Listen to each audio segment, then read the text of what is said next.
안녕하세요. 아름다운 사람들과 함께하는 요셉제 가복지센터 복지TV입니다. 어르신 선망 증상 어떻게 관리해야 할까요?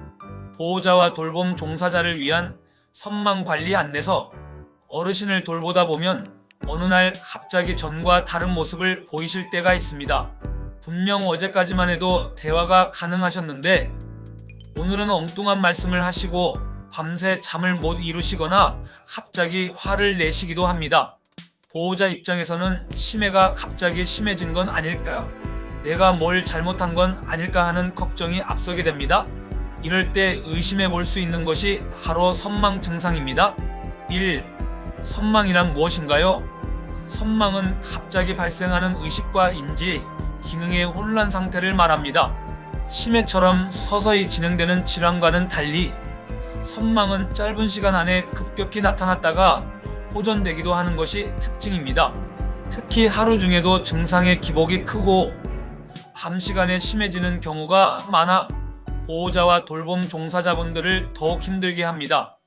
선망의 대표적인 증상, 갑자기 사람 장소 시간을 혼동하심, 횡설수설하거나 앞뒤 맞지 않는 말씀, 실제로 없는 것을 본다고 하심 환각 증상 보입니다. 피해망상, 의심이 심해짐, 불안, 초조, 이유 없는 분노, 밤에 잠을 못 주무시고 돌아다니심, 옷을 벗으려 하거나 소리를 지르심. 이러한 행동은 어르신의 성격 문제나 고집이 아니라 몸과 뇌가 보내는 이상 신호라는 점을 먼저 이해하시는 것이 중요합니다. 2. 선망 관리의 가장 중요한 원칙. 선망 관리의 핵심은 한 가지 문장으로 정리할 수 있습니다. 선망은 반드시 원인이 있으며 원인을 제거하면 증상은 완화된다. 즉, 선망은 그냥 달래서 끝나는 문제가 아니라 원인 파악, 환경 안정, 지속적인 관찰이 함께 이루어져야 합니다. 3. 선망을 유발하는 주요 원인들. 선망은 여러 원인이 복합적으로 작용해 발생하는 경우가 많습니다. 신체적 원인, 수분 섭취 부족, 탈수, 영양 결핍, 감염, 요로 감염, 폐렴 등, 발열, 변비 또는 소변이 잘 나오지 않는 상태, 통증, 산소 부족. 특히 어르신은 아프다는 표현을 잘 못하시기 때문에 겉으로 드러나는 행동만 보고 판단하면 놓치기 쉽습니다. 약물 관련 원인, 수면제, 안정제, 진통제, 정신과 약물, 여러 약을 동시에 복용하는 경우 약물은 선망의 직접적인 원인이 되거나 증상을 악화시킬 수 있으므로 갑자기 선망이 나타났다면 최근 복용약을 반드시 점검하셔야 합니다.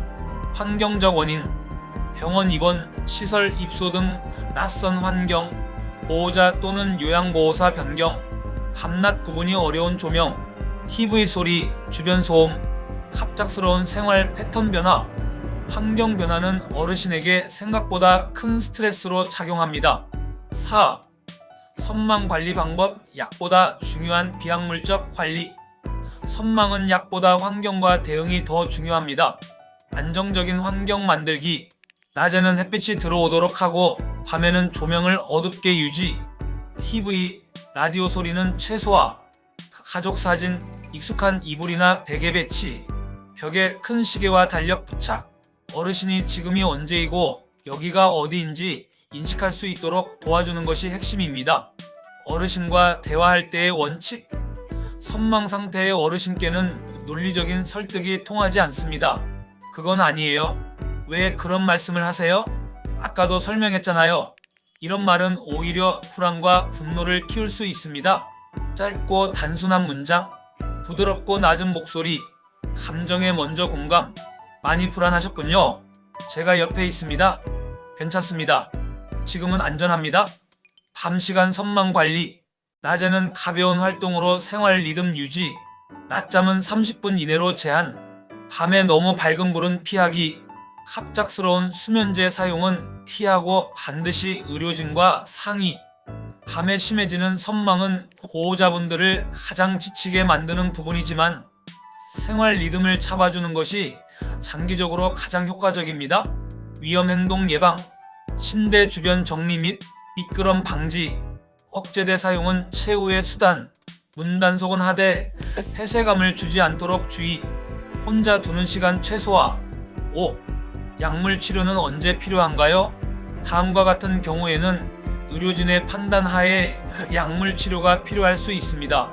심한 공격성으로 안전이 위협될 때, 자해 또는 타해 위험이 있을 때, 밤낮이 완전히 뒤바뀌어 휴식이 불가능할 때, 단, 약물은 선망의 근본 원인을 치료하는 것이 아니라 증상을 조절하는 보조수단이라는 점을 꼭 기억하셔야 합니다. 6. 보호자와 돌봄 종사자분들께 드리고 싶은 말씀.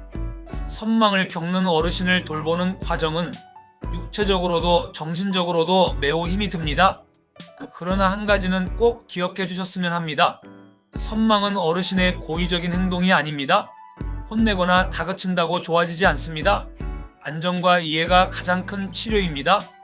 선망은 누구에게나 갑자기 찾아올 수 있지만 올바른 이해와 관리가 이루어지면 충분히 완화될 수 있는 증상입니다. 오늘 이 글이 어르신을 돌보는 보호자분들과 현장에서 애쓰시는 요양보호사분들께 조금이나마 도움이 되기를 바랍니다. 함께 돌보고 함께 버티고 함께 나아가면 선망의 밤도 반드시 지나갑니다. 감사합니다.